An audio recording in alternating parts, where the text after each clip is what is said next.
beberapa data-data nanti bisa bergabung juga. Nanti beberapa sudah bergabung ya. Nanti akan kita informasikan lagi lebih lanjut. Nah, untuk memperkuat kerja kita, silakan mungkin supaya cepat ya, supaya bisa segera kita lebih sehat lagi mentalnya, begitu kita dengarkan tausiah dari Ustazah. Terima kasih banyak saya ucapkan teman-teman sudah berkenan hadir di sini. Cuma biasanya pada WFH ya biasanya, karena pasien katanya terus pulang sore, tapi alhamdulillah pada mau datang. Semoga mendapatkan balasan yang lebih baik dari Allah.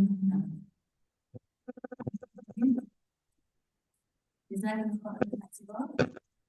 dari topik kita ya, masalah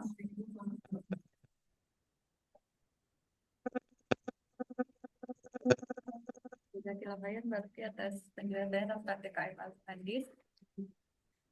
Untuk selanjutnya, sebelum masuk ke materi dari Bu Elin, nah di sini saya akan membacakan dulu sebentar, secara singkat, kurikulum vitae atau profil dari Bu Elin ya. Nah, nama lengkapnya ini agak unik ya, namanya Mas Farlina Limarwangi.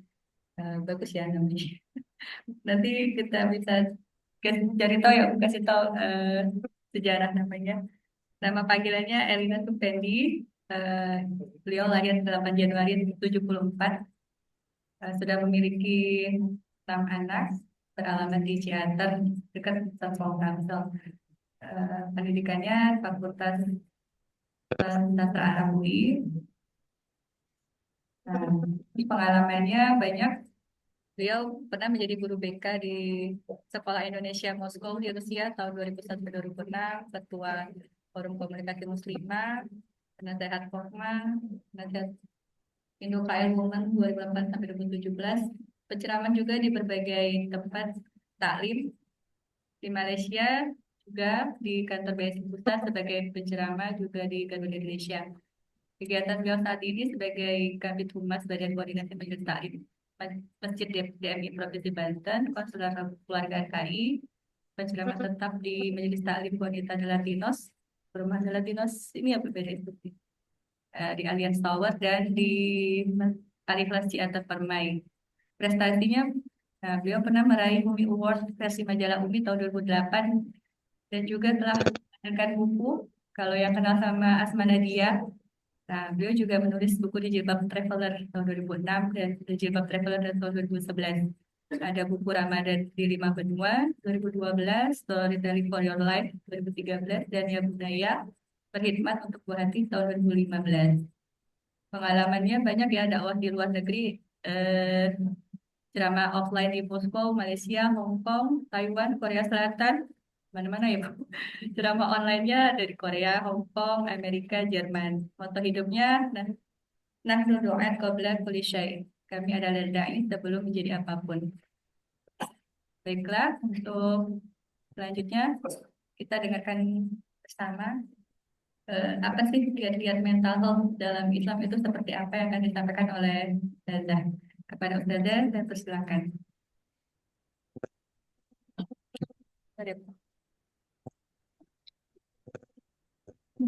Bismillahirrahmanirrahim. Assalamualaikum warahmatullahi wabarakatuh.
jadi isu gitu ya. Punya apa, punya ayah tapi tidak ada ayah gitu ya, ada tapi otoritas dia adalah apa, maka kesehatan yang kami adalah dengan psikologi kita juga. Jadi ini mengacu pada kondisi dan kita sebagai manusia ini sebenarnya seperti punya berjuang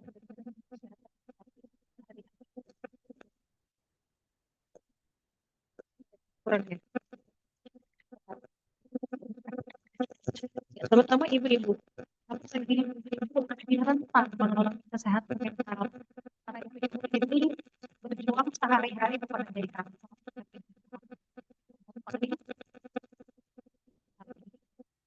Paling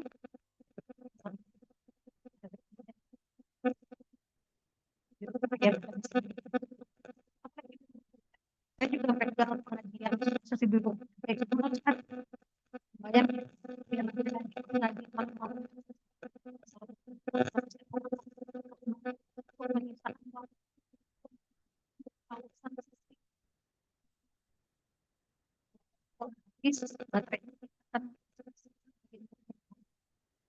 kaitannya yang kamera itu adalah kaitannya dengan masalah korupsi.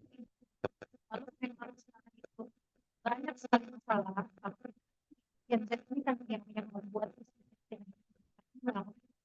sama di pengajian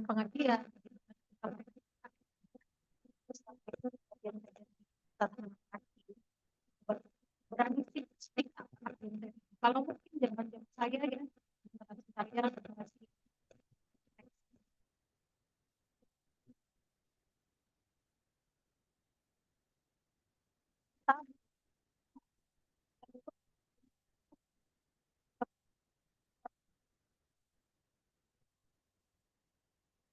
kamu bilang kesehatan mental mereka mampu membuatkan dan mereka mengembangkan kesehatan mental ini tidak ada instrumen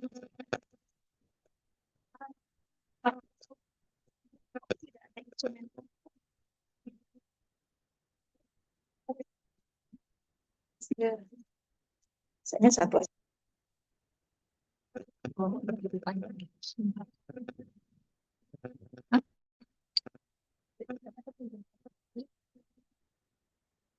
Oke, sekarang kedengaran nggak? Kedengaran ya? Oke. Para rasul dan para nabi ini bukan tidak ada isu mental health, ya. Rasulullah Shallallahu Alaihi Wasallam itu dibesarkan bukan dengan orang tua lengkap, ya. Beliau bahkan tidak berjumpa dengan ayahnya, ibunya pun mungkin keingatnya apa ya sedikit gitu ya, karena kebersamaan bersama ibu tuh sedikit. Setelah itu diasuh oleh pamannya, setelah itu kakeknya lalu pamannya. Ya. Jadi sebenarnya kalau mau mental health itu para nabi, para rasul mungkin sudah bermasalah gitu ya.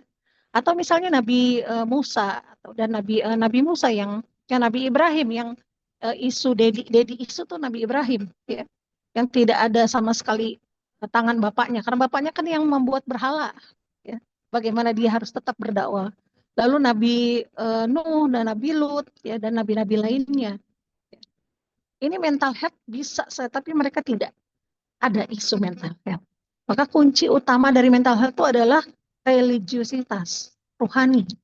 Jadi sejatuh bangun apapun, se-struggling apapun dengan masalah kita, ketika kondisi hablum minallahnya itu beres, maka everything is gonna be alright. Sehancur apapun. Karena ujian para nabi, para rasul itu sangat bertubi-tubi, Ibu Rahmat. Nah, ini unik. Ada satu hal yang karena kita meneladani Rasulullah, ada satu hadis yang ini saya baca lagi, saya ingat lagi bagaimana Rasulullah itu memiliki kondisi ketenangan yang luar biasa di tengah hiruk pikuk masalah yang bukan masalah kecil, masalahnya besar-besar Rasulullah itu. Karena menyangkut urusan umat ya. Apa ibu-ibu? Ada yang tahu? Tenang, ketenangan, calmness, mutmainnah, tenang di ayatul nafsul mutmainnah, wahai jiwa yang tenang. Ini bisa jadi kunci sebenarnya bahwa ketenangan itu bisa menyingkirkan apapun yang kita rasakan karena memang tidak mungkin kita tidak ada masalah karena kita adalah makhluk bumi, makhluk dunia. Kalau sudah hidup di alam dunia, ini adalah namanya alam ujian. Ya. Sunatullahnya alam dunia adalah alam ujian yang pasti kita akan diuji. Sedikit kata Allah itu ujiannya. Tapi kalau kita merasa berat, maka kondisinya adalah mau Jumat ya. Ya. Maka kondisinya adalah kembali bagaimana kita mengelola ketenangan. Ketenangan apa? Perasaan, pikiran, ya, dan stabil. Gitu ya. Nah, kebetulan saya ini konselor.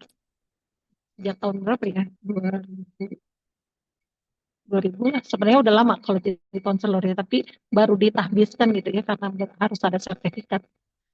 Itu sudah lama. Banyak sekali klien saya rata-rata ibu-ibu, bapak-bapak, ada satu, tapi kalau ada klien bapak-bapak itu pasti suami saya mendampingi karena ini eh, harus tetap terjaga gitu ya.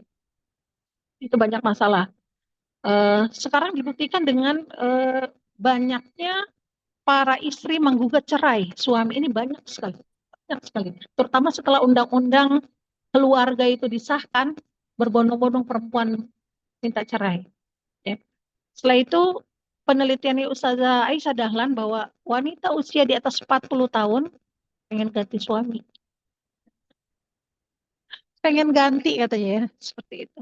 Dan kondisi negara kita dengan budayanya, ya kalau menurut Ibu Ali Risman, negara kita itu fatherless. Ya. Jadi kita tumbuh kembang itu tidak ada ayah tapi bagai tiada gitu ya. Maka kondisi emosional, ketenangan jiwa, kondisi psikologis diri kita itu juga sangat dipengaruhi dengan bagaimana kita dibesarkan oleh orang. Bagaimana inner child kita. Bagaimana luka batin kita. Kita ini semua membawa luka batin. Ya, ada salah satu klien saya anak remaja, kalau saya kasih akses untuk kontak saya, dia bilang, Ustazah saya sudah wudhu, habis haid, tapi saya merasa tidak bersih. Nanya lagi, nanya. Ada kurang lebih 100 kali dia memiliki pertanyaan yang sama. Nah, buat saya, kalau 1, 2, 3, 4, 5 masih saya maklumi, tapi kalau sudah sampai begitu banyak, ini ada masalah. Ternyata apa? Kondisi setelah saya ajak ngobrol, ajak bicara berdua, ternyata bapak ibunya pisah. Tanpa dia ketahui kenapa pisahnya. Bapaknya meninggalkan tanpa bisa kembali dan tanpa ada penjelasan apa-apa. Jadi dia merasa diri dia tidak bersih. Ya, padahal udah mandi berkali-kali, jadinya kayak OCD. Ya. Ibu rahmatullah, penyakit-penyakit yang, ini bukan semua ibu-ibu ya, yang belum nikah ya. Ada. Ya, muslim rahmatullah, kalau kita memiliki penyakit yang kelihatan, kita bisa menyembuhkan. Kita bisa berusaha menyembuhkan misalnya penyakit-penyakit kulit ya, cacar, koreng dan sebagainya gitu ya.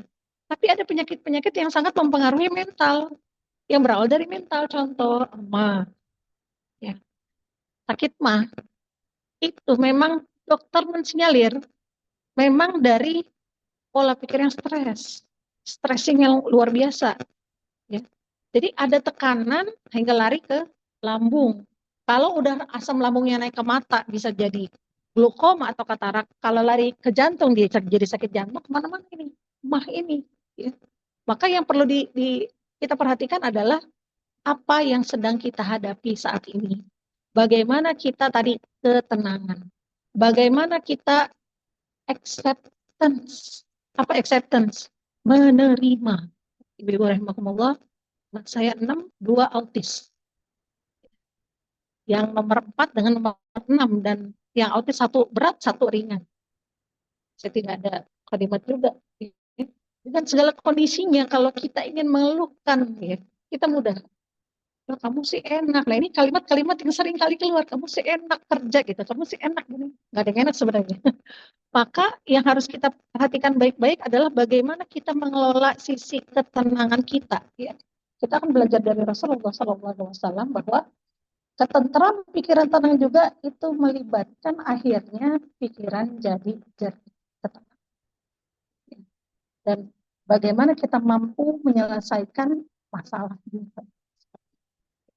Jadi ketenangan ini hubungannya dengan kemampuan seseorang untuk bisa secara penuh tidak terbebani masa lalu.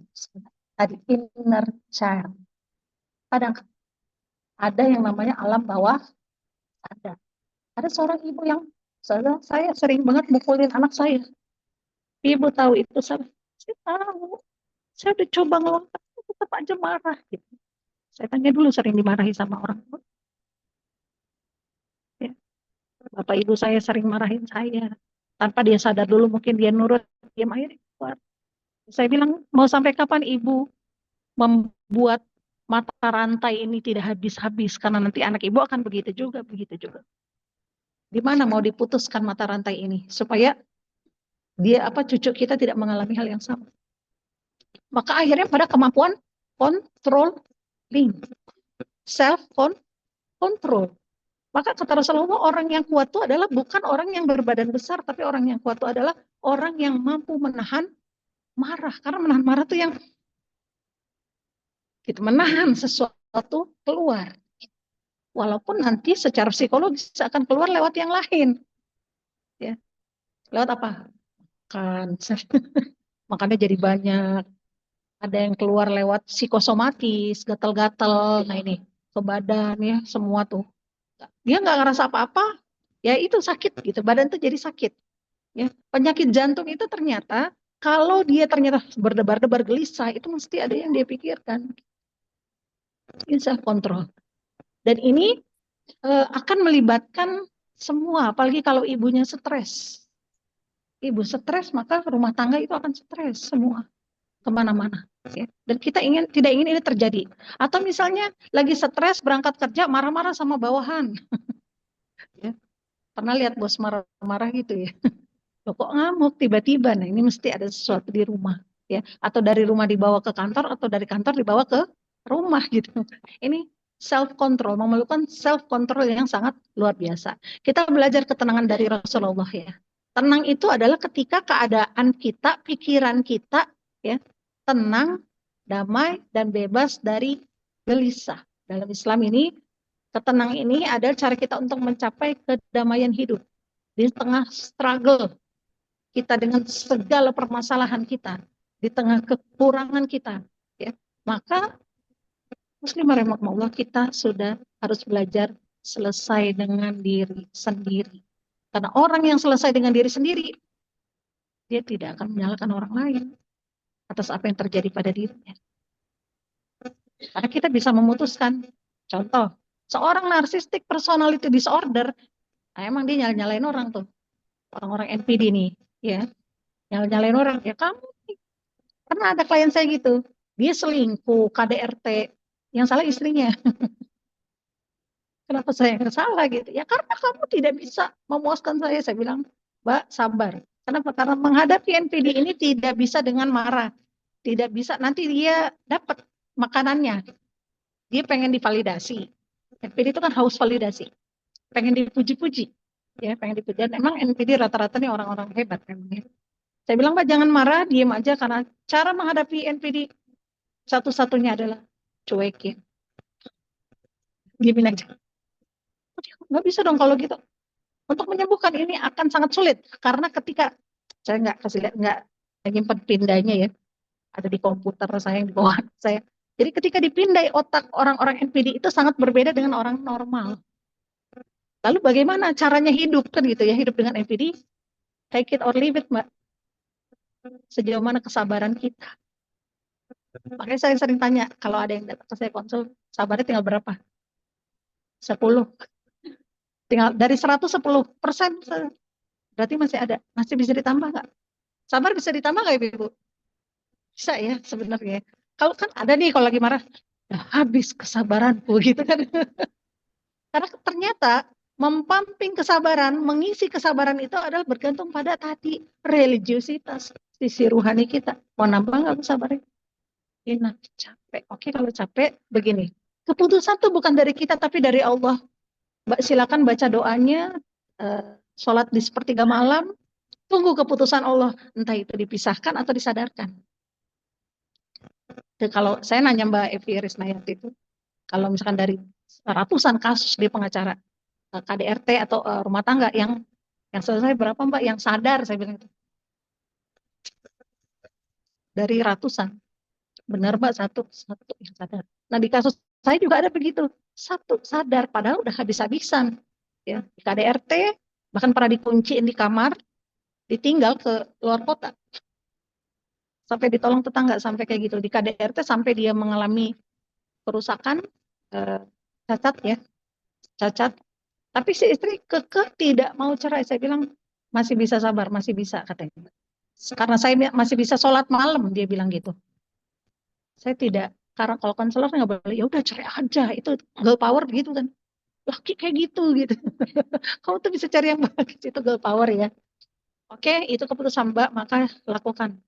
Berubah, bisa berubah. Saya juga kaget.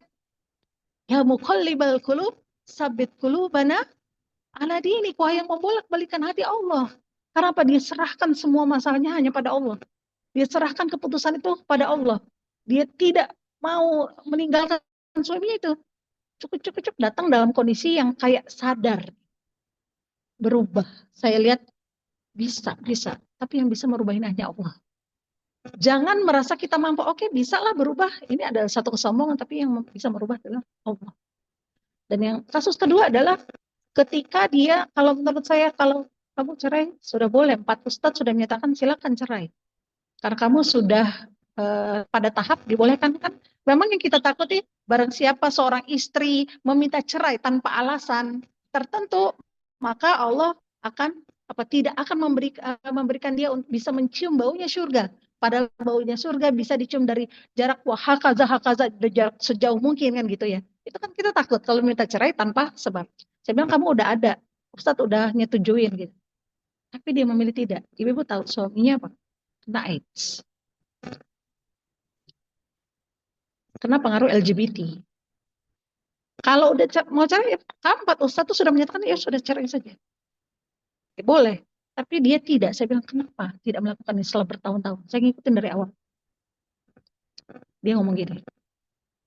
Kalau ibu bisa dapat pahala dakwah, dia bilang. Masuk surga, ibu sebagai ustazah masuk lewat pahala dakwah. Tapi ini caraku masuk surga. Saya lapor. Itu pilihan dia. Ada dia hidup dengan suami seperti itu, untuk menyadarkan tuh dia jadi flat memang.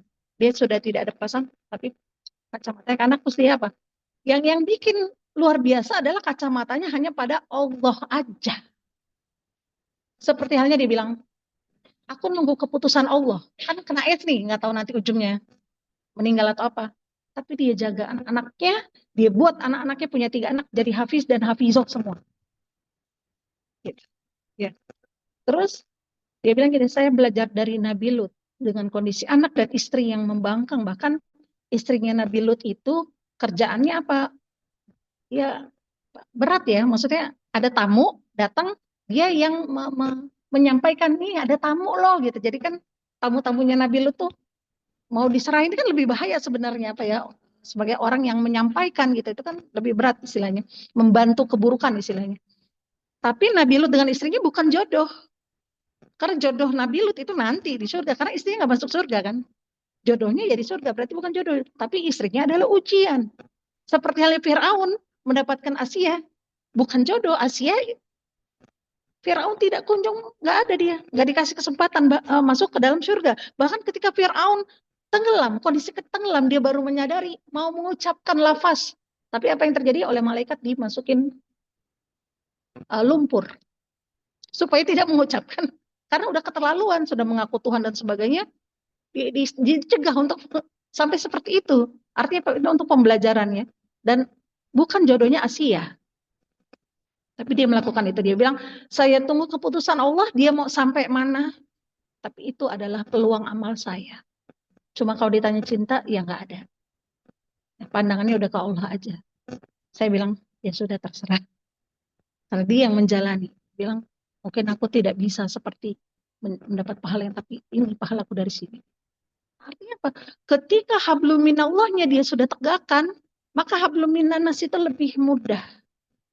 Dia tidak ada lagi masalah dengan yang lain.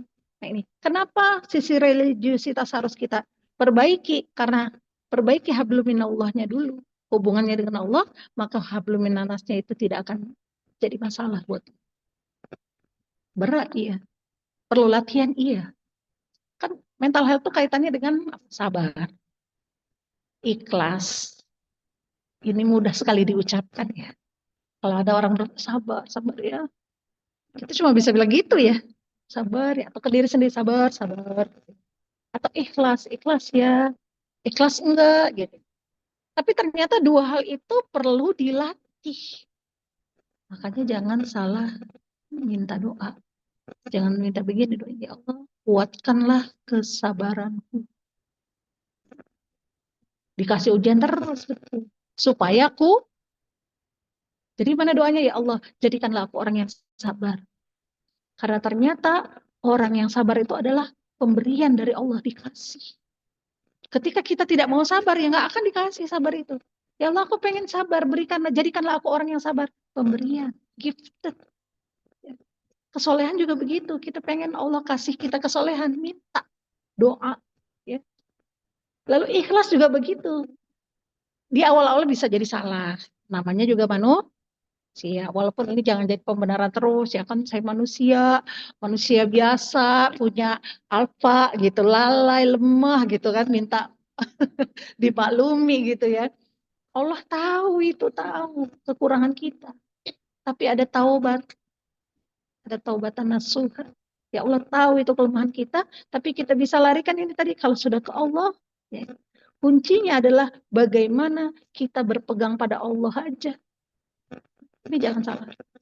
Aduh, saya nggak bisa, harus ke dokter itu. Kalau nggak ke dokter itu, saya nggak sembuh. Bagaimana kita menisbatkan dokter itulah yang akan menyembuhkan gitu ya. Saya nggak bisa, saya harus ke psikolog. Kalau nggak ke psikolog, saya nggak sembuh. Ya nggak sembuh dia. Apa itu namanya? Daya tarik menarik. Law of attraction. Karena meyakini saya harus ke dokter. Kalau nggak ke dokter, bukan pada Allahnya. Bahwa dokter itu adalah wasilah. Ibu-ibu hati-hati dengan pikiran kita. Ya. Allah mengikuti prasangka hambanya. Law of attraction. Aduh stres nih gue. Stres. Kerjaan belum selesai. Jangan ngomong ke situ ya. Karena dia sedang meyakinkan tubuhnya untuk stres. Tapi ini betul. Stres aja. Aduh gue stres nih. Aduh. Hindari kata-kata itu karena dia kayak energi. Dia menarik. Ya. Emang anak saya nih ya. Oh dia tuh nakal banget. Ibunya ngomong gitu, bayangin. Doa nggak ini? Khawatirnya diaminkan oleh malaikat. Kan kata Rasul gini, perbanyaklah istighfar. Yang banyak kita tidak tahu di istighfar yang mana Allah mengampuni kita. Karena Pak, malaikat mendengar dia mengaminkan gitu. Kamu tuh emang keras kepala ke anak misalnya. Jadi nggak dia keras kepala. Jadi ke anak kita udah harus positif hilangkan. Karena kalau dia susah kita juga susah. Itu emang saya tuh gitu orangnya grogian. Saya tuh orangnya nggak percaya diri emang. Dia sedang menanamkan dirinya untuk tidak percaya diri. Bismillah. Bisa ya saya. Bisa ya. Pede nggak ya? Bismillah bisa sih. Ya namanya malu wajar ya. Nah, itu ada namanya proses. Jadi Allah itu ketika melihat seorang hamba, dia tidak langsung menjadikan soleh, soleha gitu kan.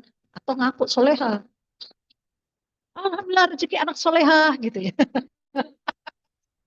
Ngaku soleh gitu ya. Karena kesolehan itu adalah bagaimana di mata Allah. Kita tidak tahu kadarnya dan orang hanya melihat. Ya hanya melihat apa namanya tampilan saja. Emang kata Rasulullah jangan kita sibuk memikirkan dalaman orang. Itu gimana ya hati dia ke saya ya. Itu gimana sih dia itu sebenarnya gitu. Lelah. Seringkali kita mengambil alih pekerjaan Allah.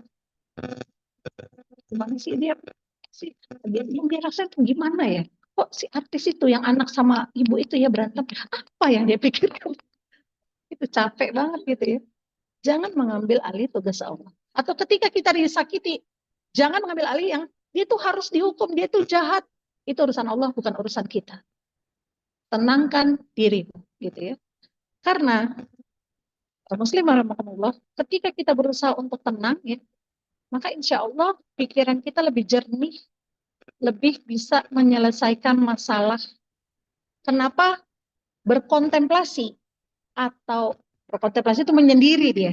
Atau beruzlah itu seringkali dilakukan, ya. Rasulullah juga melakukan uzlah. Sebenarnya kemana? Ke gua. Ke gua Hiro itu beruzlah, merenung. Kira-kira apa yang akan saya lakukan? Itu merenung, ya. Pentingnya untuk tidak istiqjal. Apa itu istiqjal? Buru-buru. Harus cepat nih, harus gini-gini. Enggak. Karena istiqjal itu memang temannya syaitan. Jadi papa buru-buru buat keputusan, buru-buru ya langsung aja gitu. Maka berpikir dulu sejenak dan tenang. Ini hadisnya. Idza sami'tumul iqamah famshu ila shalah wa 'alaikum bis-sakinah wal waqari wa la tusri'u, kata Rasul. Fama adraktum fasaluhu fama fatakum fa'atimmu. Jadi kata Rasulullah begini, jika kalian mendengar iqamah, ini konsepnya sholat ya. Iqamah dikumandangkan, maka berjalanlah menuju sholat dan hendaklah kalian berjalan dengan tenang. Jangan tergesa-gesa, wala tusri'u, jangan buru-buru. Apa yang kalian dapatkan dari sholat maka ikutilah, dan apa yang kalian tertinggal maka sempurnakanlah. Nah, konsep ketenangan dalam sholat ini sebenarnya bagaimana kita membuild up kehusyuan. Ibu-ibu mau khusyuk berat banget. Ya, di rumah baru Allahu Akbar. Kompor udah dimatiin belum? Cucian udah diangkat belum ya? Mau hujan. Tadi itu gimana ya? Keluar ide-ide banyak ya. Hari ini masak apa ya? Kayaknya 100.000 cukup apa ya gitu. Terus gitu ya. Artinya apa? Untuk khusyuk 100% emang nggak mudah, nggak mudah. Tapi kata Rasulullah tadi, maka ini saya ikuti. Ketika wudhu jangan bicara. Selesai wudhu jangan bicara sampai sholat. Jadi jalan tuh yang diam. Beresin dulu urusannya. Mau siapin makanan segala macam. Udah ya, Bunda mau sholat. Udah ya. Apalagi yang belum. Oke, urusin itu selesai itu baru. Itu tidak bicara sampai sholat. Ya. Jadi ketika sholat itu kita membuild up kehusuan untuk 100% mungkin susah ya. Kalau para sahabat dulu kan nggak ada yang namanya dibius ya. Bagaimana cara mereka melakukan dengan sholat? Mencabut panah itu dengan sholat. Jadi ketika sholat tuh yang ketika udah keasikan itu muncul, artinya sedang mendekat dengan Allah, jadi ngerasa udah cabut udah ya. Gitu. Ya. Di Rusia itu ibu, ketika saya di operasi, mereka tidak meyakini bius. Karena bius itu sebenarnya kata orang Rusianya, dokternya itu memperlama penyembuhan, tidak bikin sakit. Sakit ya orang, ada yang diambil tulang sumsum aja dia nggak dibius. Karena katanya dibius itu memperlama, katanya gitu. Saya pernah ngerasain waktu lahiran tuh nggak pakai dibius, mau jahit ya. Jahit habis lahiran. Kata yang lain, kok sakit sampai trauma. Coba. Wah iya, sakit gitu ya. Akhirnya saya minta dibius gitu, karena nggak kuat. Ya. Jadi konsentrasi penuh tuh memang kita akhirnya tidak merasakan lagi bingar-bingar di sekeliling kita. Ketenangan sebenarnya kuncinya. Nah, Rasulullah mengajarkan ini. Nah, ketenangan dalam beribadah ketika Rasulullah sholat ya. Karena ketika sholat, kita perlu ketenangan, perlu ada. Walaupun mungkin sini sholat berapa menit ya sebelum masuk kerja. Ya kan agak terbatas ya. Allah bukan nggak tahu kita sibuk di siang hari ini. Hektik. Aduh, berkejaran dengan waktu gitu ya. Cuma segini nih sholat. Gimana mau husu gitu ya. Sholat waktunya 5 menit gitu. Allah itu mah. Ada yang namanya sholat malam. Kenapa begitu diijabah doa di sholat malam? Karena dia hening. Sekarang masalah utamanya adalah bagaimana cara bangunnya gitu. Sebenarnya Allah kasih clue untuk bangun itu. Ada nggak tahu apa? Bagaimana cara Allah membangunkan kita di malam hari? Satu, mau pipis. Kedua, terbangun sendiri. Tiga, anak-anak. Tiga, kucing tangga berantem. Empat, lima, mimpi buruk dan sebagainya. Itu clue sebenarnya. Karena pada saat bangun itu buhul syaitan, ikatan syaitan itu ada 3. Yang pertama adalah menghilangkan, melepasnya adalah bangun. Kedua wudhu, ketiga sholat. Udah lepas 3-3. Itu lebih khusyuk memang ketika malam itu. Kenapa? Pada malam-malam hari itu menjadi malam yang sangat luar biasa untuk waktunya diijabah ya, doa kita diijabah. Nah, yang berikutnya tidak tergesa-gesa ketika ingin berangkat sholat, misalnya ini bapak-bapak ya berangkat sholat Jumat itu jangan tergesa-gesa ya. Kalau iqomat udah dikumandangkan maka dia sudah harus siap. Kita ajarkan kita juga untuk cepat segera ke masjid. Jangan yang datang telat pulang cepat gitu ya. Ya. Nabi Muhammad, masalah mental health ini memang ada di dalam keluarga kita, terutama di dalam rumah kita dulu nih harus yang kita pahami sebelum nanti keluar ya. Bagaimana cara kita dibesarkan orang tua? Yang pertama itu, apakah ada yang orang tua lengkap, keluarga cemara, dideteksi dulu keluarga kita. Ada yang single parent atau bapaknya sudah ibu bapak cerai, gitu ya, atau bapak galak, ibu pendiam. Saya seringkali mendapatkan murid-murid yang nakal itu, bapaknya galaknya luar biasa, ibunya pendiam dan membela anak. Jadi anaknya tuh nakal, bermasalah. Ya. Jadi saya selalu tanya ibunya gimana karakternya, bapaknya gimana gitu. Oh, jadi ini kayak gini, bapaknya terlalu galak. Gitu ya. Kenapa bapaknya galak? Kecilnya digalakin lagi terus. Gitu. Jadi akhirnya apa? Seperti mata rantai yang nggak bisa itu harus putus. Kalau nggak, itu terus gitu akan mengalir sampai ke cucu-cucu ya. Alhamdulillahnya sekarang itu anak-anak Gen Z itu datang ke psikolog atau psikiater itu bukan aib lagi. Ya, mereka lebih, kalau menurut saya memang kemajuan anak-anak Gen Z ini mereka lebih open. Kalau dulu, ya saya dari Solo sakit jiwa nih, gila nih, bermasalah nih gitu kan, sampai ke psikolog. Sekarang enggak, dia asik aja.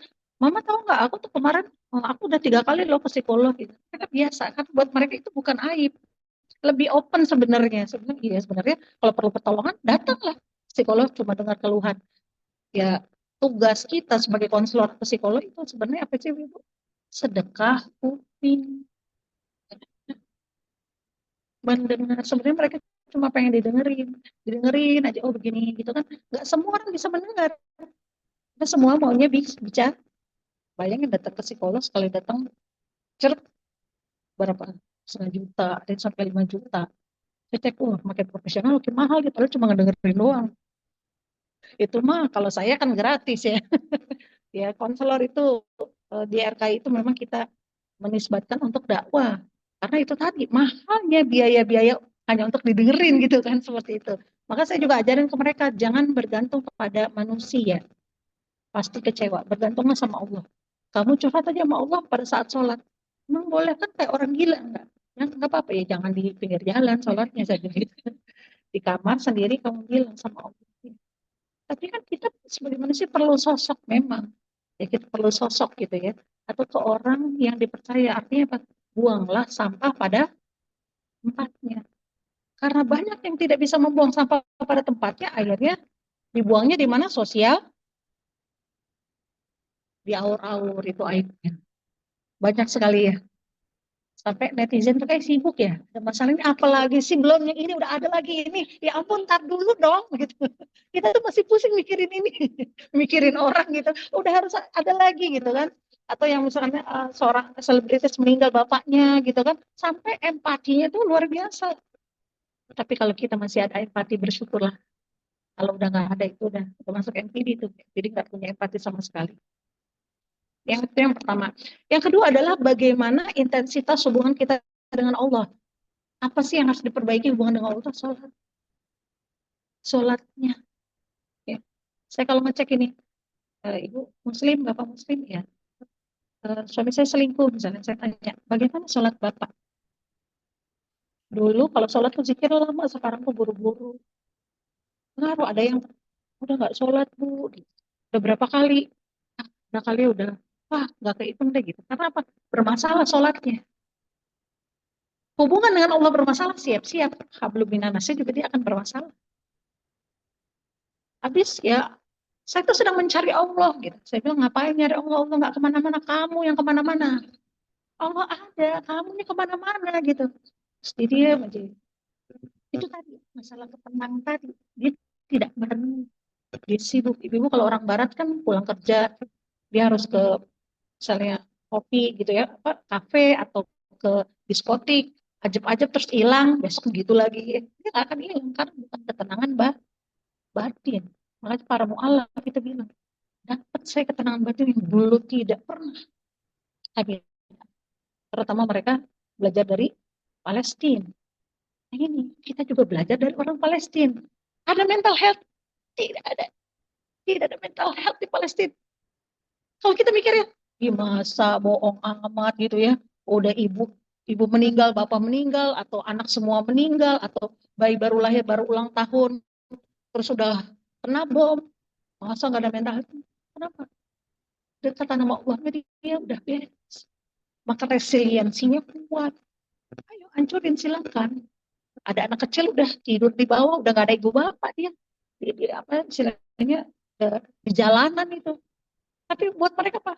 Allah, selesai semua. Lalu kenapa mereka resiliensi ini begitu kuat? Mental health-nya tidak ada isu. Itu udah kata nama Allah. Jangan coba-coba ngobrol sama muslimah Gaza atau muslimah Palestina. Jangan sok-sok nanya, hafalannya berapa, ntar kita malu sendiri. Sekelas seorang ustazah guru saya, aduh, enak. Berapa hafalan saya sudah hafiz. Akak tuh semua. Kamu berapa? Kalau ditanya, saya 20 juz. Padahal negara kamu aman, damai, jelek. Ya. Kedekatan dengan Al-Quran itu memang luar biasa. Maka ibu rahimahumullah, konsep membaca Al-Quran adalah walaupun kita tidak tahu artinya, baca dia akan menyerap. Dia akan menjadi asyifa. Analoginya begini. Ketika ada seorang anak disuruh kakeknya bawa ember, isi dengan air, dia bawa. Tapi embernya bolongin, disuruh ngisi bak. Dia bilang, bagaimana saya mau ngisi bak orang embernya bolong? Kamu lakukan terus, dilakukan. Ember udah kotor, terus lakukan. Ya susah, nggak keisi, isi juga cuma sedikit. Kata kakeknya, lihat ember kamu lama-lama bersih. Nggak ngerti baca Quran, nggak tahu artinya, nggak paham. Tapi ketika baca, maka dia akan membersihkan jiwa. Konsepnya begitu. Kan bagusnya idealnya, kalau guru saya kan, jangan cuma hafal, baca arti, renungkan. Itu kan banyak sekarang yang masuk Islam karena dia merenungkan Al-Quran ya. Wah ternyata siapa tuh yang di TikTok tuh Megan siapa yang masuk Islam, dia kaget ya, terkaget-kaget. Ternyata Islam itu sangat feminis. Karena dulu kan dikenal Islam itu tidak mendukung perempuan. Perempuan itu apa namanya terikat lah gitu. Islam lebih feminis daripada feminis. Dia kaget. Wah ternyata perempuan itu kalau punya uang, uang dia sendiri. Bukan uang suami. Wow, kata dia takjub. Maka dibaca. Nah kalau kita ada waktu baca, tapi kalau kita nggak ngerti kita baca, maka dia akan membersihkan. Ya, tapi sempatkan untuk membaca artinya. Nah ketika kita sudah membaca Al-Quran, kedekatan nama Allah tuh lebih mudah. Sama kayak begini kalau analogi saya, olahraga. Ibu-ibu yang biasa olahraga badannya enteng kan? Ya, kan dokter bilang lebih baik satu hari itu jalan 30 menit daripada seminggu sekali Zumba. Lebih baik tiap hari jalan aja katanya. Dia lebih enteng. Tapi begitu enggak olahraga, berat lagi gitu. Sama hidup kita juga begitu. Ketika sholat kita lebih mudah menghadapi sesuatu yang kalau masalah sebesar apapun masalah dan itu gampang lah gitu. Karena kita udah maintain. Ya. Tapi begitu kita tidak sholat, tidak menjaga hubungan kita dengan Allah, masalah kecil aja itu bisa jadi besar. Walaupun Allah katakan la yukallifullahu nafsan illa usaha. Allah nggak akan membebani. Jadi ketika kita dapat masalah, ini kok berat banget ya, tapi bisa, pasti bisa. Pasti bisa. Karena beberapa ngomong nggak ada konsep bunuh diri. Tapi ya, ada seorang yang dikenal soleh yang akhirnya bunuh diri. Kita nggak percaya itu. Gimana titik? Kenapa kesolehan dia tidak mencegah dia untuk tidak bunuh diri? Itu saya masih berpikir lagi bahwa dalam hidup kita ada titik lemahnya itu. Maka doa itu penting. Doa itu seperti tameng ya. Kadang-kadang kita ngerasa nggak sih kalau kita tuh baik-baik aja, Tapi bukan karena, ya saya sih nggak soleh-soleh amat, tapi kok kayaknya alhamdulillah ya, rezeki lancar semua. Itu bukan doa kita, doa ibu. Pernah nggak berpikir, ibu kita nih, ada doa orang lain yang menaungi kita gitu. Ya, makanya kalau masih ada ibu ya alhamdulillah minta doa yang banyak. Karena kalau itu pintu surganya masih terbuka ya. Kalau udah wafat ya tertutup ya. Jadi jangan remehkan perkara doa ini, karena doa ini juga tidak melulu harus habis sholat terus angkat tangannya, itu enggak. Tadi ya anak emang nakal nih doa. Ada seorang ibu yang saya nasihati agak kencang, ibu tolong dong ibu positif thinking ke anaknya. Oh, saudara, anak saya tuh kayak Nabi Yusuf. Kaget saya. Ibu tahu Nabi Yusuf itu harus dipelihara dulu, dicemplungin dulu ke sumur, ya, baru jadi orang hebat. Ibu mau? Emang ibu senang kalau anak ibu dicemplungin ke sumur, maksudnya diuji? Ya, jangan sih, ganti doa. Ya Allah, lindungi dia dari ujian dan musibah, musibah yang berat. Ganti, semua ganti doa-doa kita lebih detail, iya lebih detail. Ya, karena hati-hati dengan doa gitu. Doanya mungkin pengen itu tadi ya, setiap doa kadang-kadang ada resiko tersendiri. Ada doa yang mungkin masih tergantung-gantung nih Bu. Ustazah ada tuh, saya udah 3 tahun nggak mau doa lagi. Kenapa? Capek nggak terkabul-kabul katanya. Oh gitu ya, capek ya, capek. Padahal Allah nggak pernah capek sama kamu. Mau tahu kenapa nggak terkabul? Kamu doa buat kamu ya. Terus sholatnya gimana? Saya udah sholat. Oke, masalah sholatnya benar apa enggak? Wudunya benar apa enggak? Hadir nggak kamu dalam sholat? Kan kadang, "Udah, saya udah sholat gitu kan. Ada nggak kamu ketika sholat itu hadir atau tidak? Atau misalnya seorang ibu mendoakan anak, terus saya udah doain anak saya kok nggak mempan-mempan. Katanya doa ibu makbul gitu ya. Saya bilang gini, nih ibunya bagus soalnya, ini anaknya misalnya nggak bagus, maka terus nggak sholat, sinyalnya bagus nggak? Enggak. Ibu ingatkan dulu dia suruh sholat. Nah, saya, mama doain loh, tapi kok nggak makbul ya karena kamu nggak sholat. Jadi sinyalnya jelas. Tapi doa saya nggak didengar. Didengar, saya bilang digantung sama Allah. Tapi belum nyampe ke dia sampai dia bisa memuluskan sinyal itu. Apa sinyal itu? Sholat. Kuncinya memang di sholat. Jadi saya melihat orang-orang yang sholatnya memang ada penjagaan luar biasa. Dulu suami saya hampir, maksudnya ada orang yang ingin mengganggu dia. Dia tidak berhasil. Kenapa? Karena perkara sholat. Nggak berhasil di dia, berhasil di temennya. Apa ya tadi sholatnya bolong kan masuk gitu. Dia melakukan hal-hal yang maksiat. Itu tadi perkara tidak sholat adalah yang tamengnya itu bocor istilahnya gitu. Nah, kalau nggak sholat, makanya saya lihat teman saya senyebelin apapun, gitu. Dia tuh nyebelin, tapi ya herannya, tapi kok hidupnya tuh kayak gimana? Nggak tahu ya, sholatnya dia begini, begitu aja sholat dia. Tapi sholatnya itu, ya, tapi dia sholatnya itu saya bilang, sholatnya itu juara banget, sholatnya gitu. Emang kayaknya nyebelin gitu ya. Kayak selamat dulu ya. Karena diperbaiki hubungan dengan Allah. Perkara dia menyakiti, ya itu tetap ada ya Bu. Tetap ada. Nah, ya itu tadi. Kalau kita disakiti orang, sebenarnya porsinya lebih baik disakiti daripada menyakiti. Ya.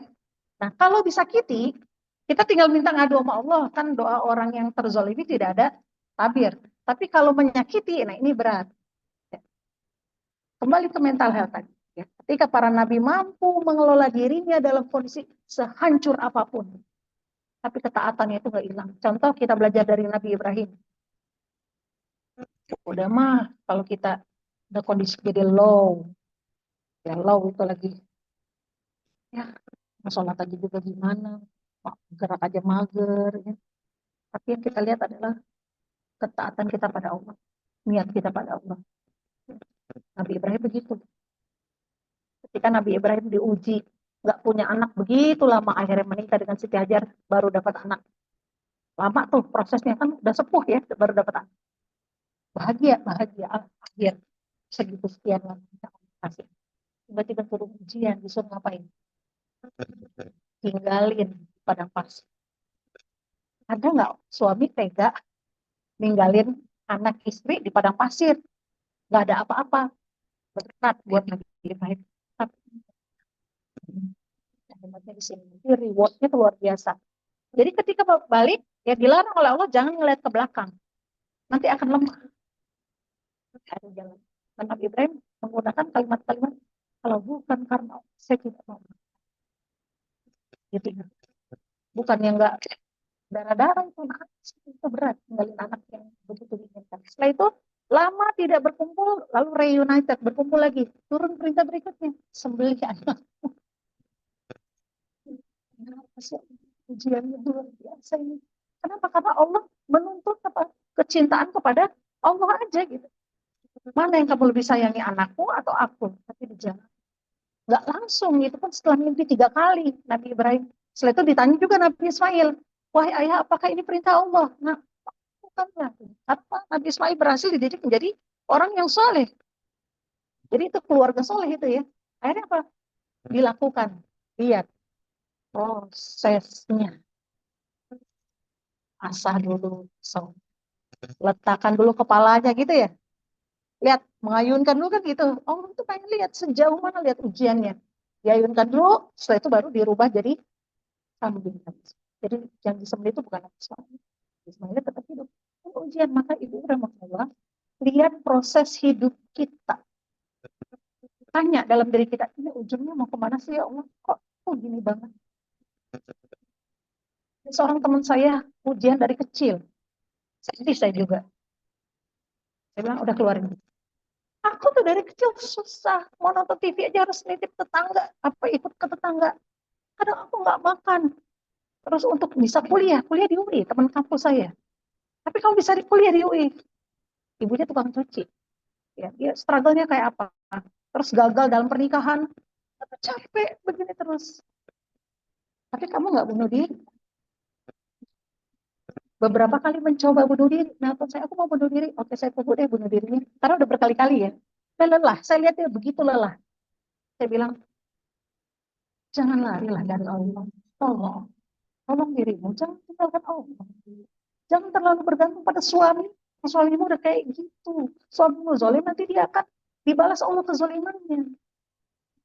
Tolonglah, jangan lari dari Allah. Dia bilang, itu ahlul musibah. Ada, dia bilang gitu. Janganlah berpikir kamu ahlul musibah, karena musibahnya terus-terusan. Tarik kata-kata itu. Saya bukan ahlul musibah. Saya adalah orang yang beruntung. Ayo, ini agak susah. Karena inner child-nya udah kacau balau itu. Sering dipukulin sama ibunya sampai dia tidak bisa makan buah. Saya kasih susu ultra rasa strawberry. Saya iniin durian pingsan. Ya, saya tanya kenapa dia begitu membenci buah. Ternyata dulu sering di KDRT dengan wasilahnya medianya buah. Ditipuk pakai apel misalnya. Saya harus sembuhkan dulu dari dikit-dikit susu ultra dulu. Ini bukan buah loh, ini susu, saya bilang gitu. Mindsetnya nggak mudah. Tapi ketika dia akhirnya lari ke Allah setelah habis-habisan, kamu lihat kan hidupnya harus sampai mentok-mentok dulu ya, baru nengok ke Allah. Baru setelah semua manusia tidak bisa menolong kamu termasuk saya, baru kamu lari ke Allah. Karena nggak kita kayak gitu.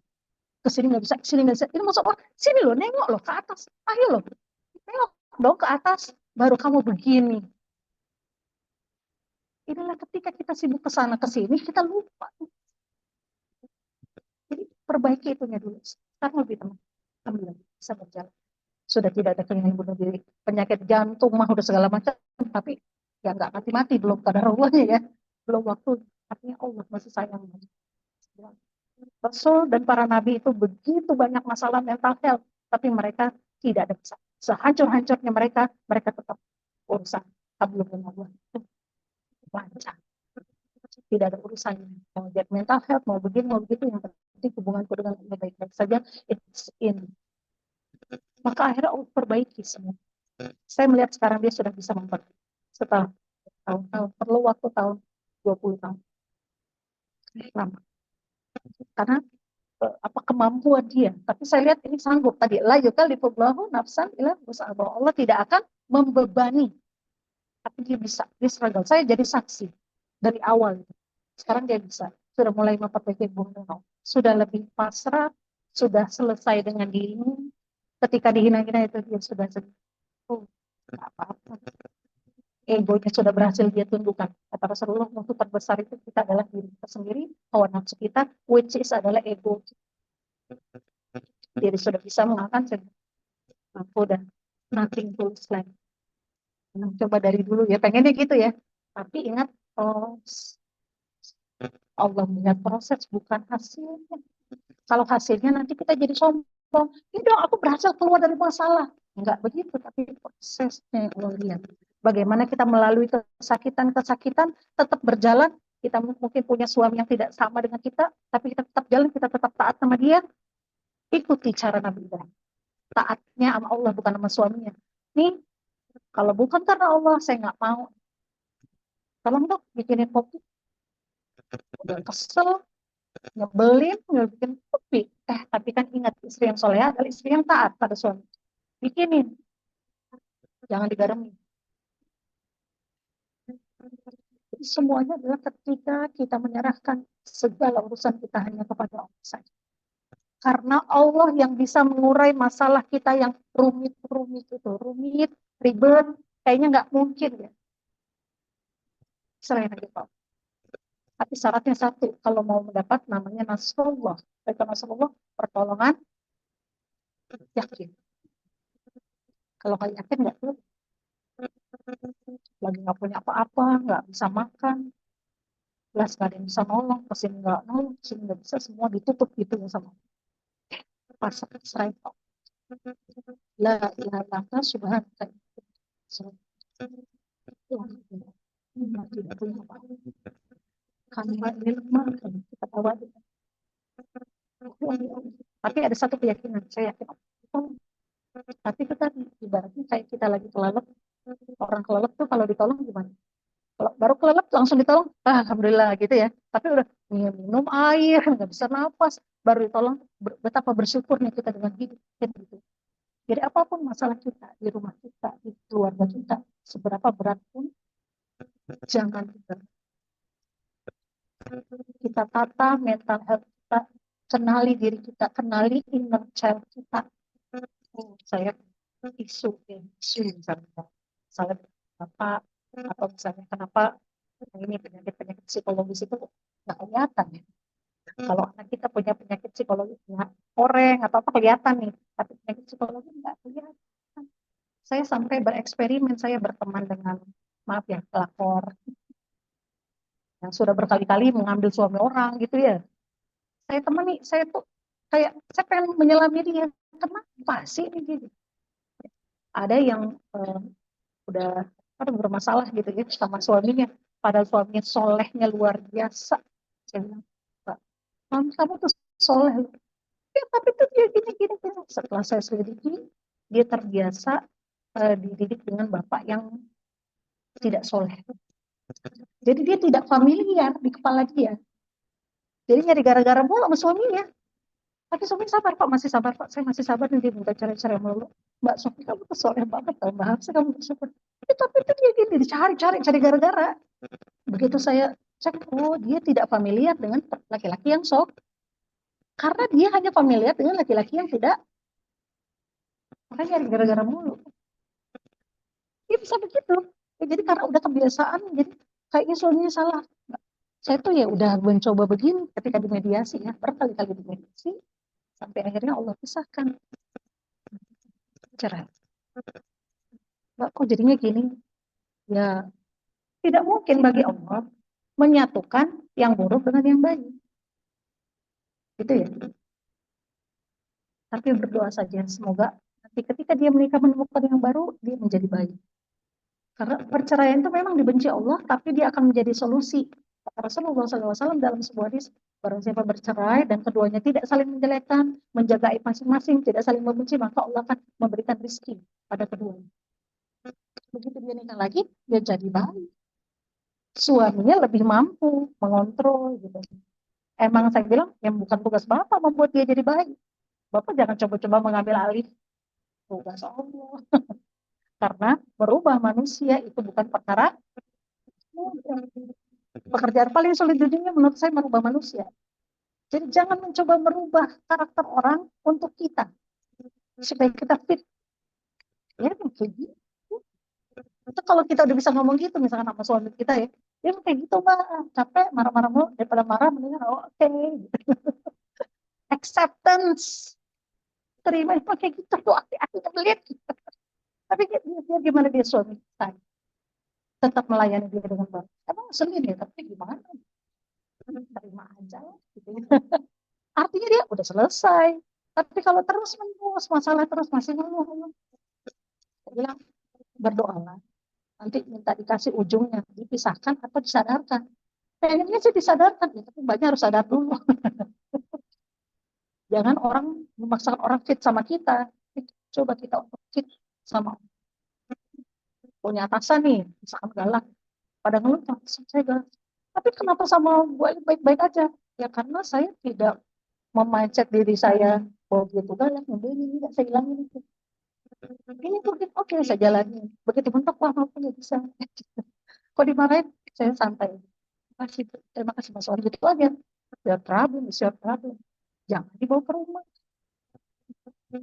Bayangin kalau saya jadi konselor, kena sampah orang banyak, stresnya kayak apa ya? Jadi kita diajarin tekniknya, your problem is your problem. Siapa soalnya? Jangan sampai bilang cerita lu, enggak. Tapi artinya bahwa tidak blended masalah orang penyerap. Makanya banyak itu tadi, saking empatinya, ibu bapak, ibu sama anak berantem, ada yang bela ibunya, bela anaknya, karena dia blended. Ya, ada yang bapaknya meninggal, sampai begitu menyayangi anak ponakan online-nya gitu ya. Karena blended. Akhirnya apa? Blended dengan masalah orang gitu ya. Padahal kita di rumah punya masa tambah lagi. Jadi kadang-kadang apalagi di usia 50 nih, saya berpikir ada orang nyari masalah. Dia mau marah, biarin, gak usah diadenin. Saya udah tua, dosanya udah banyak, mau menguranginya aja susah, apalagi nambah-nambah masalah. Sudah, ikuti alurnya. Sakit ya, sakit tapi iya, berat ya, ada benturannya, tapi gak mau sakit ya. Ya Allah, ada ini bisa mau. Tidak mau selesai. Tapi yang pasti kita harus berada di posisi yang benar, jangan yang zolim. Kalau kita zolim ini berat, gitu ya. Kalau kalau konsep kita sudah selesai dengan diri kita sendiri, perbaiki hubungan kita dengan Allah, perkuat lagi. Ada yang misalnya saya nggak mau ngaji, kan soleh. Kenapa? Kalau makin soleh, ujian kan makin berat. Konsepnya begitu. Saya bilang, jadi nggak mau ngaji. Ya nanti makin soleh makin berat.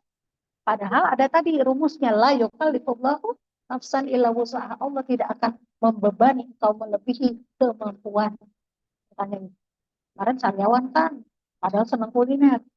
Iya kok nggak bisa makan. Baru begitu. Sama Allah cuma dikasih sariawan. Nggak dikasih cerai sama suami. Saya bilang gitu. Alhamdulillah gitu. Artinya kita struggling dengan masalah kita sendiri.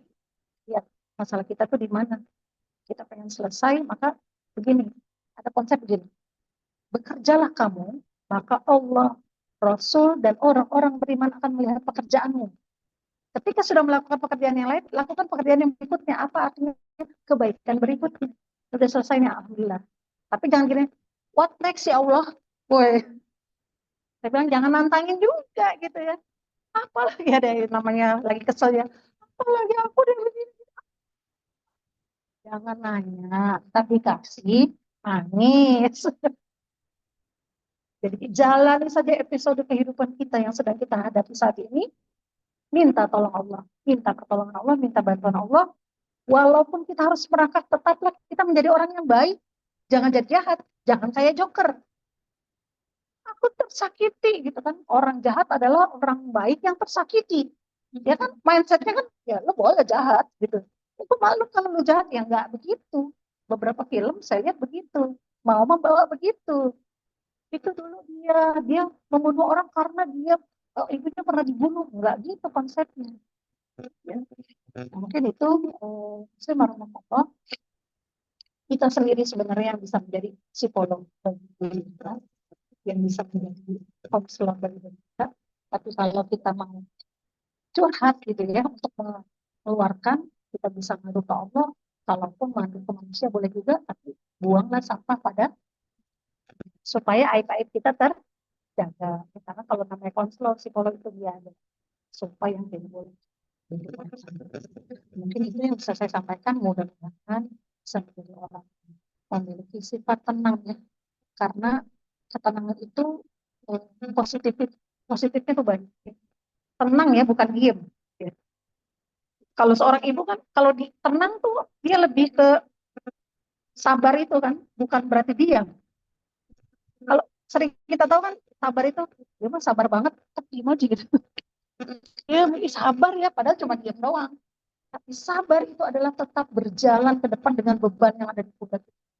Ada masalah ini, masalah, tetap jalan, harus jalan. Ya. Saya punya anak autis nih 2 nih. Ya. Saya tetap harus jalan mendidik mereka, tidak stuck. Mencari solusi. Saya harus pahami dulu, saya harus terima dulu anak saya. Oh, terima dulu. Suami saya gajinya segitu, terima dulu. Karena kalau nggak terima, kita ngelawan terus nanti capek. Kita lawan nggak berubah-berubah misalnya. Nah, ketika udah capek, pasrah, nah itu. Biasanya saat itulah baru kita, oh iya ya ada Allah. Ya, setelah bisa-bisan baru. Jadi ujian itu kadang Allah berikan pada kita karena memang kita harus diuji, tapi tidak ada yang sia-sia. Nggak ada yang sia-sia. Kesabaran kita itu menjadi ladang pahala.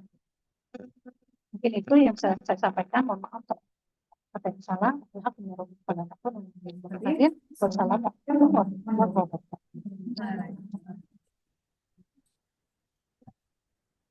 Alhamdulillah. Materinya menarik ya Ibu ya, Mbak. Udah angkat tangan duluan. Ada yang mau ditanyakan boleh? Kita buka Silakan. jawab. Silakan Ibu. Ya, Ya, boleh. silakan. Waalaikumsalam warahmatullahi wabarakatuh. Ya.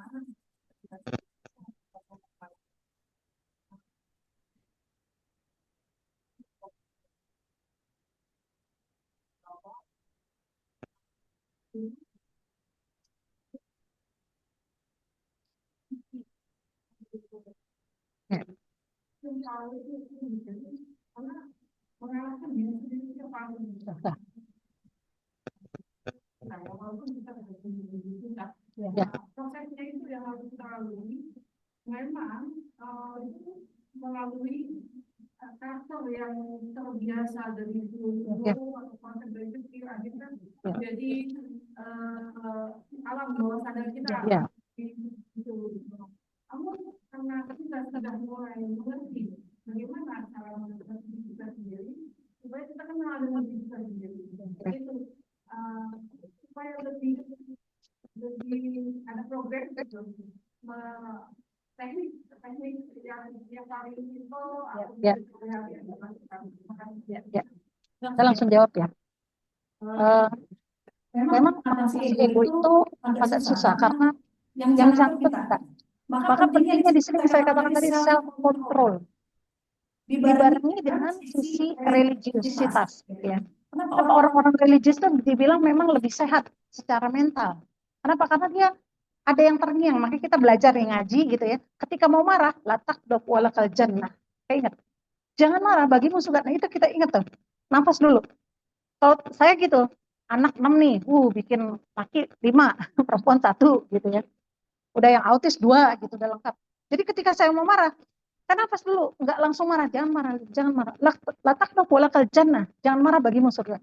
Kan nafas 3 kali. Masih marah, nafas lagi. Masih marah lagi. Oke, kata Rasulullah, ketika marah pada saat berdiri, duduk. Ketika masih marah juga, tiduran. Masih marah juga, wudhu. Masih marah juga, sholat. Insya Allah kalau sholat hilang. Karena ada yang waswis. Waswis sufi, suduri, asmina, jinnati, setan. Marah, ngeselin tuh anakku, cekek gitu ya. Kata syaitan gitu ya. Tapi kita tarik nafas dulu. Nah tadi, sifat tenang. Saya sampaikan di awal tadi. Ketenangan, sakinah. Ketenangan. Dan tidak terburu-buru. La tusri, jangan terburu-buru. Mau marah nih, saya kan tahu nih anak saya begini. Terus ngelawan misalnya gitu. Saya langsung Kita 1 nunjuk ke anak, 4 kemana lihat? Kita. Saya kan ibu, saya tuh bos.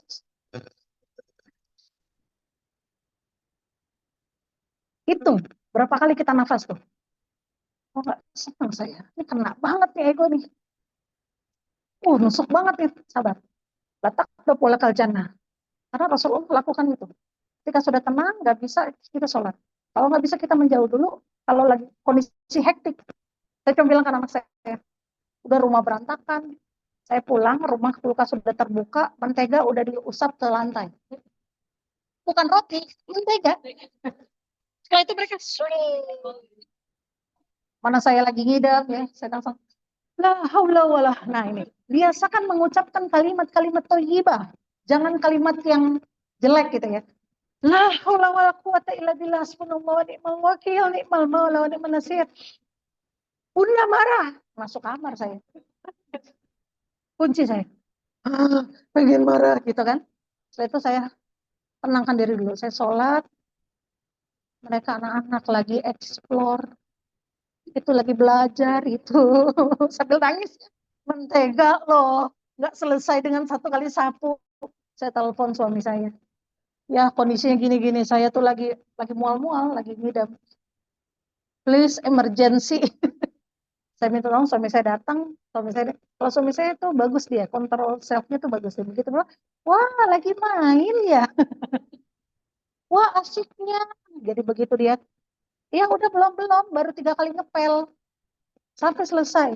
Tapi saya lemah di situ. Saya ntar dulu deh. Kondisi saya hormonal lah, apa hormon bisa lain. Ya itu tadi. Misalkan lagi PMS atau apa, menghindar aja itu lebih baik. Karena kalau enggak, kita akan menyesalkan. Takutnya keluar kata-kata tidak baik pada anak-anak kita. Jadi kalau kita kena ego kita, kena banget tuh. Muka kita berubah nih. Terus kita nggak bisa. Itu kan perlu latihan ya. Kayak kita belajar dari Pak Soeharto. Ketika pemboman BCA itu marahnya luar biasa dia. Dia kan tolong diurus ya. The Smiling General. Kalau menurut saya dia kontrol self-nya tuh kuat gitu loh. Dia tetap yang bisa gitu. Ini susah. Perlu latihan tadi Bu. Sabar, ikhlas tuh dilatih. Kalau nggak dilatih kita nggak bisa jadi sabar. Sabar, ikhlas juga itu pilihan Allah. Gifted, pemberian. Kita pengen ya Allah bukan minta. Ya Allah kuatkan kesabaranku. Ya Allah jadikan aku orang yang sabar. Ya Allah aku orangnya egonya tinggi. Ya Allah tolong dong. Ya Allah, supaya aku bisa mengontrol diri aku. Nah itu minta tolong dulu. Nanti Allah kasih space. Ya. Karena apa? Kenapa doa itu penting? Ada seorang dokter yang pengen ngaji nggak bisa-bisa. Ibu ustazah ya, saya tuh pengen ngaji ibu nggak bisa-bisa. Sibuk ya dok? Iya. Doa dulu, minta dulu. Karena kalau dokter nggak minta, nggak akan dikasih waktu. Waktu kayaknya full terus. Akhirnya dia minta. 2 bulan kemudian saya datang, Bu, alhamdulillah saya bisa ngaji, Bu, alhamdulillah. Dokter minta-minta. Karena Allah mengikuti prasangka hambanya, ya dokter nggak minta, ya nggak dikasih. Seumur hidup nggak akan bisa ngaji kalau nggak minta. Dan ini, ketika, kata Rasul nih, ketika kita disibukkan dengan urusan-urusan dunia, maka Allah akan disibukkan dengan urusan dunia yang tidak ada habis-habisnya. Hadisnya begitu. Tapi ketika engkau sibuk dengan urusan akhirat, maka urusan duniamu akan diurus oleh Allah. Ya. Ya. Ya. Ya. Ya. Ya.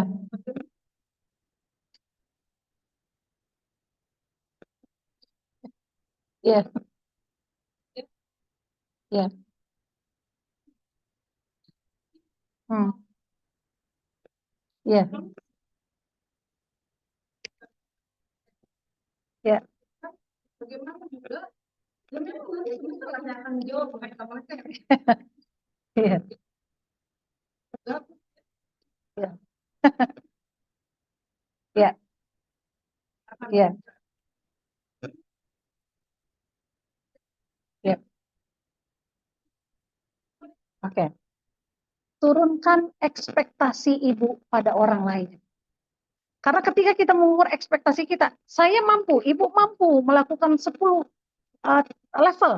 Tapi ternyata orang lain, oh ini yang ini 1 nih, yang ini 2. Nah itu. Akhirnya Pak, kan susah nih kalau harus sama-sama. Maka berikan kemampuan sesuai dengan kemampuannya, dan ibu berdamai dengan itu. Kalau enggak, ntar sakit sendiri. Ya, ini terutama bagi yang punya masalah dengan perfeksionis. Orang yang perfeksionis itu sangat, dulu saya perfeksionis. Saya dulu begitu, ibu. Kalau pulang, rumah saya harus licin, Bu. Saya tuh rumah tuh anak banyak tapi rumah rapi gitu. Lama-lama saya capek. Baru 1 menit, nggak ada kali ya. Udah berantakan lagi. Capek ya, akhirnya ekspektasi saya turunkan pada anak-anak ini. Oke, bersih itu bukan yang kinclong, tapi rapi itu adalah semua kembali pada tempatnya. Saya coba metode lain, akhirnya bentuk kayak Oprah Winfrey itu bilang gini, bagaimana membersihkan rumah dalam waktu 10 menit. Anak nomor 1 saya suruh beresin mainan, anak nomor 2 saya suruh beresin sampah, anak nomor ini saya suruh beresin yang dari apa kayak baju-baju gitu ya. Yang nomor kecil emang tugas dia emang ngeberantakin, karena nggak ngerti gitu. Akhirnya ya, dengan orang yang nggak ngerti, udah saya biarkan begitu, kakak backup ya adik gitu. Awal ya, lama-lama akhirnya saya sudah ekspektasinya tidak tinggi lagi. Ya. Karena itu tadi Bu. Nah, ketika menjadi pemimpin kan akhirnya dihandle semua, capek sendiri Ibu ya. Ya udahlah saya handle gitu. Nah ini, memang kerja tim itu demi Allah nggak mudah Bu. Makanya hebat kalau yang bisa teamwork gitu. Maka dalam pekerjaan kan yang cari bisa nggak dia teamwork atau inferiori biasa kerja sendiri. Ya udah saya aja, nggak begitu sebenarnya. Karena teamwork itu adalah bagaimana cara kita belajar memahami orang lain dan sabar dengan perilaku orang lain. Kalau udah kena, tapi kan saya pemimpin, nah sebagai pemimpin pengen marah. Tunggu nih, ini kayaknya, nah ini di profiling bawahannya. Kalau saya ngomong, hey, udah kayak udah menciut nih gitu. Ada yang, hey, bebel banget. Itu memprofiling tim ya, tim. Nah, jadi gimana nih, kasih pertanyaan. Bukan dikasih, kita harusnya gini. Pokoknya nih, perhatikan nih, orang-orang dengan egosentris yang tinggi, dia akan, pokoknya titik. Nggak ada koma lagi udah. Pokoknya begini. Nah, perhatikan kata-kata itu bisa kita profiling. Pokoknya, ya gini, kalau udah gini, aku tuh kayak gini, kamu harus terima saya. Nggak bisa kayak gitu. Jadi kita nahan. Oke. Jadi kita maunya gimana nih tim kita? Mau yang jadi yang terbaik atau yang 1, 2, 3 gimana? Setelah itu follow. Saya menghadapi pimpinan yang galak gitu. Saya terima dulu. Oke. Bisa ya Bu? Bisa. Kalau saya kerjain. Begitu nggak bisa, bukan berarti gagal. Ternyata Bu setelah saya kerjakan, ya udah saya mencapai. Bagaimana ya? Tanpa ada penolakan. Jadi saya nggak lawan dia. Ngadi-ngadi emang ini pimpinan nggak gitu. Ya. Yang penting saya sudah mengerjakan. Setelah itu nggak saya bawa pulang itu kerjaan di rumah, jadi betul-betul saya pisahkan. Kenapa? Saya perlu mental yang sehat. Anak kita perlu seorang ibu yang mental sehat. Gitu ya Bu. Jadi ada istilahnya dalam psikologi itu boundary. Saya lupa namanya. Bukan ADHD. Jadi dia tidak punya self boundary. Ya pokoknya. Nah ini kita yang ngukur diri. Ya aku di kantor begitu aja ya.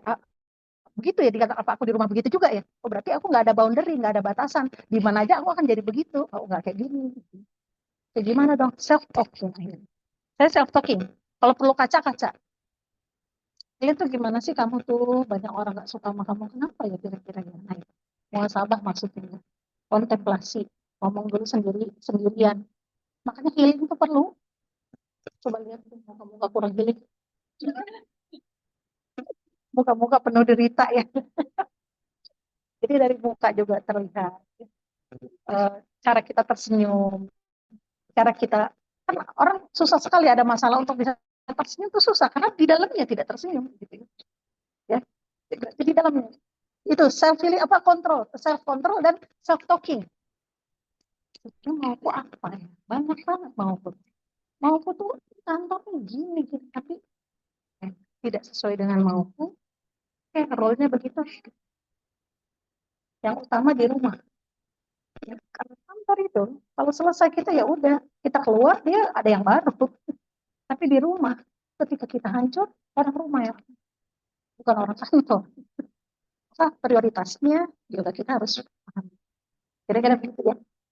Mudah-mudahan bisa menjawab. Tapi ini namanya latihan Ibu ya. Nggak ada orang bisa berubah dengan cepat. Kita perlu proses. Ibu harus terima kasih sama diri sendiri. Makasih loh hari ini udah sabar. Hari ini aku nggak marah loh.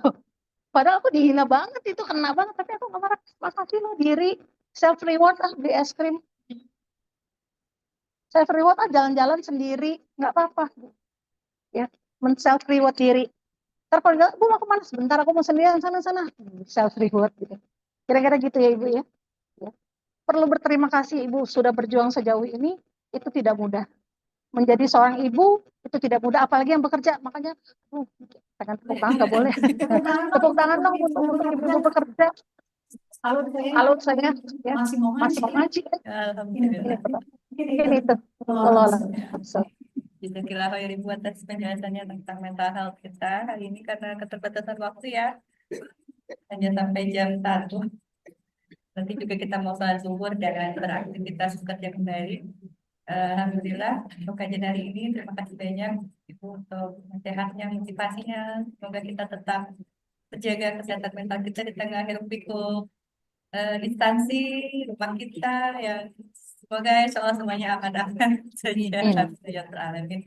Kita tutup pertemuan hari ini dengan nafas hamdalah. Alhamdulillahirrahmanirrahim. Doa penutup majelis. Subhanallahumma wa bihamdika asyhadu an la ilaha illa anta astaghfiruka wa atubu ilaik.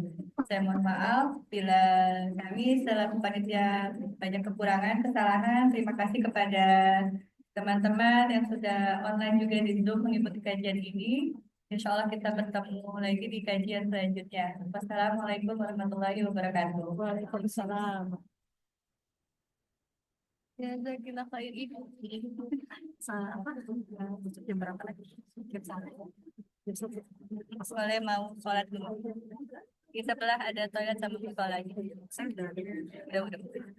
Tapi ada toilet ya? Ada.